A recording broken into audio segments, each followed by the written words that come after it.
the man himself, the Fat Jew. How are you? I'm good. It's quite a hairdo. Yeah, it's something. It's part of the whole thing, though, right? It's part of the deal. This is every day. This is not just TV So time. you walked on the street like this? Tuesday morning, I'm eating breakfast looking just like this. Do you get a lot of looks? Yeah, I do. Sometimes it's people who know who I am. Sometimes it's just like European tourists like freaking out because they're like, look at this man. do they want to take a picture and post A lot it of on times, Instagram? yes. A lot of times. Sometimes people are like, I've had people like, hold my baby. And I'm like, okay, I guess. I don't know if they know who I am or not, but yeah. All right, so you've gotten this really significant following on social media. How did you do it? It's a combination of things. You know, one, you need to be awesome. You know? And have a hairdo like that. Totally. You need to have like a giant vertical ponytail, something like that. Two, you need to, post awesome stuff that people want to see. Yeah. You know what? That might actually just be it. You just have to be awesome and post awesome stuff. So what stuff. kind of awesome stuff are you posting that you find goes really viral? I do like a mix of stuff. Sometimes I put up just funny photos that'll like make your life better. You know, you're at work, things are, it's a tough day, and you're like, no, this is funny. And it's, not of me necessarily. And then sometimes I'm just putting up photos of me doing the kinds of ridiculous things that I was doing anyway before social media. So, whether it's, shooting burritos out of a T-shirt cannon in the middle of Soho or sitting in a hot tub of guacamole. I was doing this stuff before just because I liked it. You were sitting in a hot tub of guacamole just because you liked it. Just because I liked it. Yeah, when there was no money and there were no smartphones.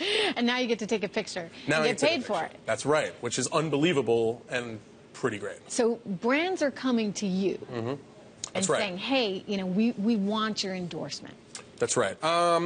It's now it's gotten to the point where it's large-scale brands. It's it's Burger King. It's AT&T. It's Mike's Hard Lemonade. It's like actual big brands. Although I prefer to do stuff for like smaller brands because Burger King doesn't really need the promo. I mean, the money's better, but I'd rather like work with like a small beef jerky brand, and they'll let me do like whatever I want. I mean, Burger King will let me do a lot.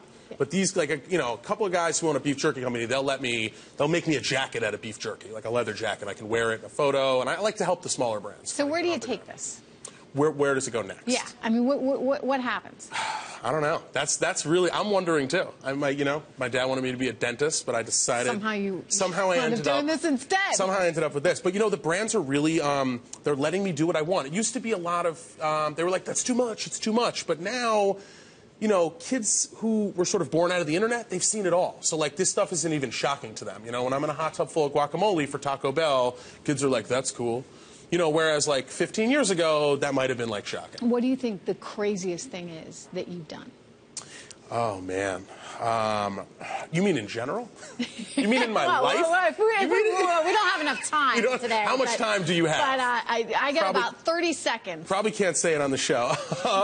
But on social media. The craziest thing I've done, I've gotten rolled up into a giant burrito. I've hired a 7-foot-tall man to carry me around in a baby Bjorn. I've poured rosé on myself in front of Sharon Stone. I mean, the list goes on and on. I'm really living the dream. I'm looking forward to seeing all those. Thank you very much for being here.